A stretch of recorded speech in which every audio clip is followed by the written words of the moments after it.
Hello दोस्तों, welcome to summed up. Robert Kiyosaki की पहली book rich dad and poor dad पे आपने मेरा पहला वीडियो तो जरूर देखा होगा। अगर नहीं देखा तो जरूर देखें, मैं लिंक डिस्क्रिप्शन में दे दूंगा। लेकिन आज हम बात करने वाले हैं उनकी दूसरी बुक के बारे में, जो है the rich dad's cash flow quadrant. ये बुक एक बहुत ही अच्छे ग्राफ के बारे में है, जो लोगों को उनकी इनकम सोर्स के हिसाब से 4 अलग कैटेगरीज में डिवाइड करता है। ये चार्ट आपको 3 चीजें सिखाएगा। नंबर 1, आप कौन सी कैटेगरी से हैं। नंबर 2, कौन सी कैटेगरी आपके लिए बेस्ट है। नंबर 3, आप एक कैटेगरी से निकलकर दूसरी कैटेगरी में कैसे जा सकते हैं। साथ ही इस वीडियो को पूरा जरूर देखें, क्योंकि इस वीडियो के एंड में मैं आपसे शेयर करूंगा मेरी कैटेगरी और मेरे आगे के प्लान्स। तो चलिए जल्दी से शुरू करते हैं। कैश फ्लो क्वाड्रेंट एक बहुत ही सिंपल तरीका है लोगों को अलग कैटेगरीज में डिवाइड करने का। आप किस कैटेगरी में हैं ये डिपेंड करता है आप पैसा कहां से कमा रहे हैं, आपका इनकम सोर्स क्या है। ये 4 यूनिक कैटेगरीज हैं। E for employ, S for small business and self employed, B for big business और आखिरी I फॉर इन्वेस्टर। हम में से हर कोई कम से कम एक कैटेगरी में तो जरूर आता है, लेकिन शर्त यह है कि आप कुछ ना कुछ कमा रहे हो। अगर आप एक स्टूडेंट हैं तो आप फ्यूचर में क्या करने वाले हैं उस हिसाब से अपनी कैटेगरी देख सकते हैं। एक इंसान किसी भी टाइम एक से ज्यादा कैटेगरीज में हो सकता है। इन 4 में से कोई भी कैटेगरी आपको फाइनेंशियल फ्रीडम दिला सकती है, लेकिन बी और आई कैटेगरी की स्किल्स आपको जल्द से जल्द इस गोल तक पहुंचा सकती हैं। अक्सर सेम कैटेगरी में आने वाले लोगों की सोच सेम होती है, इसलिए अपनी कैटेगरी बदलने का मतलब है कि अपनी सोच बदलना। हम सब पैसे के मामले में अलग तरह से रिएक्ट करते हैं। जहां कुछ इंसान सिक्योरिटी पसंद करते हैं, वहीं कुछ फ्रीडम। अगर हम कैश फ्लो क्वाड्रेंट के लेफ्ट साइड से शुरू करें तो पहले आता है ई यानी एम्प्लॉय। ये लोग जॉब करते हैं और हर महीने इनकी इनकम सैलरी से आती है। ये लोग अपनी बातों में सिक्योर, स्टेबल, बेनिफिट्स जैसे वर्ड ज्यादा यूज करते हैं। इन्हें एक डर लगा रहता है, अनस्टेबिलिटी का डर। इन्हें ये सेफ्टी चाहिए होती है कि हर महीने के एंड में एक फिक्स पेमेंट इनके अकाउंट में आ जाए। साथ ही और बेनिफिट्स जैसे हेल्थ इंश्योरेंस, पेंशन इन्हें और सिक्योरिटी देती है। एक एम्प्लॉय सीईओ से लेकर एक पियोन तक हो सकता है। ये डिपेंड नहीं करता कि उसकी पोजीशन क्या है। उन सब में एक चीज कॉमन होती है, वो है उनकी फिक्स सैलरी। ये लोग अपना टाइम ट्रेड करते हैं पैसा कमाने के लिए। नंबर 2 है एस, स्मॉल बिजनेस या सेल्फ एम्प्लॉयड। ये वो लोग हैं जो अपने बॉस खुद बनना चाहते हैं। एक सेल्फ एम्प्लॉयड कभी भी नहीं चाहता कि उसकी इनकम किसी और पे डिपेंड करे।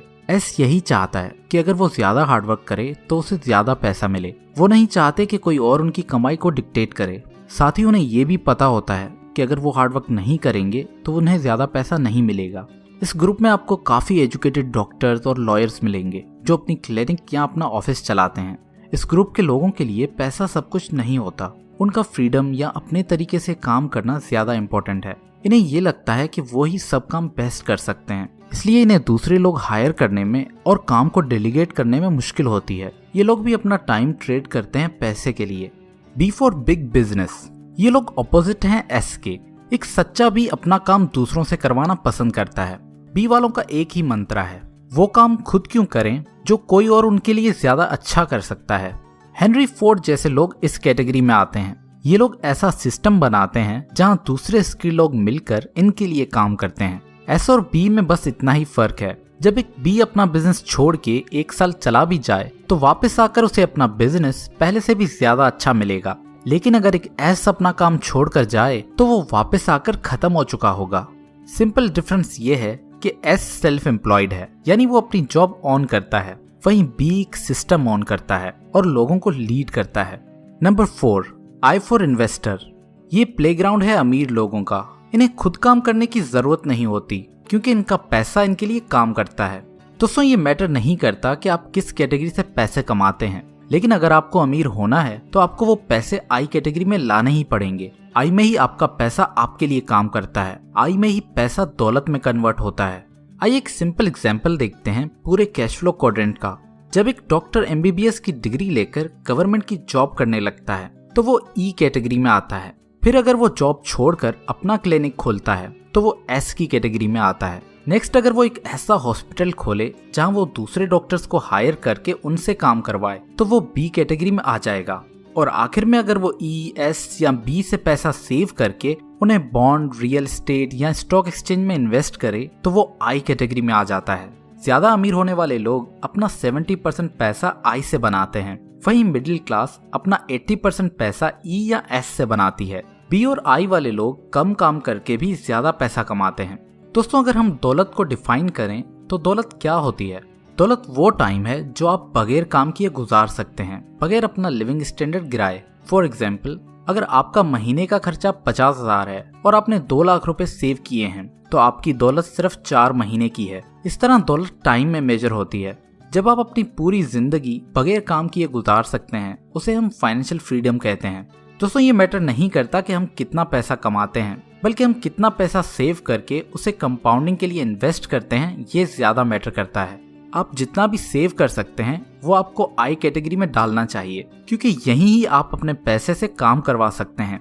दुनिया में ज्यादातर लोग ई या एस यानी लेफ्ट साइड से ही बिलोंग करते हैं, क्योंकि हमारे स्कूल और घर वाले हमें लेफ्ट साइड के लिए ही ट्रेन करते हैं। इसलिए ज्यादातर लोग डर और लैक ऑफ नॉलेज की वजह से कभी रिस्क ही नहीं लेते, फिर भले उन्हें रिटर्न में कुछ भी मिल रहा हो। रिस्क की बेसिस पे 4 अलग किस्म के लोग होते हैं। पहले, रिस्क अवर्स। ये लोग रिस्क अवॉइड करते हैं, अपना पैसा बैंक या गोल्ड में ही रखते हैं।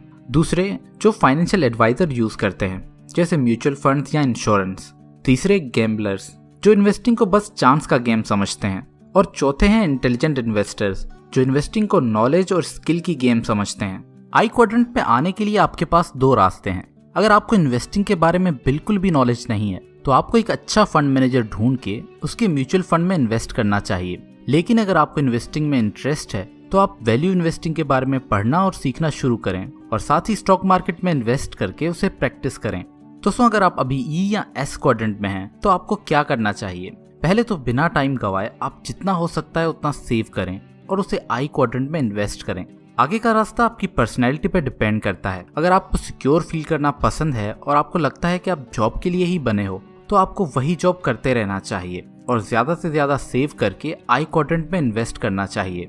लेकिन अगर आपको फ्रीडम पसंद है और आप रिस्क को मैनेज करना जानते हैं तो फिर एक सिस्टम बनाने की ट्राई करें जहां आपका ई या एस वाला काम बी में कन्वर्ट हो जाए और उसे चलाने के लिए आपकी जरूरत ना हो। फिर अपने बिजनेस को ग्रो करने के अलावा जो भी सेविंग्स हो उसे आई में इन्वेस्ट करते जाएं। यानी आप ई या एस से मूव करके बी और आई में आ जाएं, जो आपको जल्द से जल्द अमीर बनाएगा। तो चलिए मैं अब आप लोगों को बताता हूँ कि मैं अब किस कैटेगरी में हूँ। मैं बाय प्रोफेशन एक इन्वेस्टमेंट एनालिस्ट हूँ। पहले मैं जॉब करता था तो मैं बस ई क्वाड्रेंट में था। फिर मैंने जॉब से कुछ पैसे सेव करके इन्वेस्ट करना शुरू कर दिया तो मैं ई और आई क्वाड्रेंट में आ गया। फिर 4 साल जॉब करने के बाद मैंने अपना छोटा बिजनेस स्टार्ट कर लिया तो मैं एस और आई के क्वाड्रेंट में आ गया।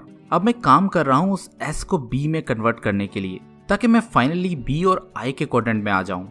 दोस्तों, एक इन्वेस्टमेंट एनालिस्ट होने की वजह से बिजनेस और इन्वेस्टिंग मेरी स्पेशलिटी है, इसलिए मैं पूरी कोशिश करता हूं कि मैं अपने एक्सपीरियंस से ज्यादा आप लोगों को सिखा सकूं। मैं आगे इन्वेस्टिंग की बुक्स पे आप लोगों के लिए वीडियो जरूर बनाऊंगा, लेकिन मुझे नहीं लगता कि मैं 10 मिनट की वीडियो में आपको पूरी वैल्यू इन्वेस्टिंग सिखा सकता हूं। अगर आप चाहते हैं कि मैं वैल्यू इन्वेस्टिंग पे अलग से एक पूरा कोर्स बनाऊं तो मुझे नीचे कमेंट करके जरूर बताएं। साथ ही अभी आप किस कैटेगरी में हैं वो नीचे कमेंट करें।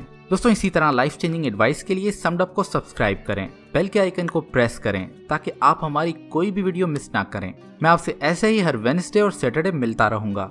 Thanks for watching.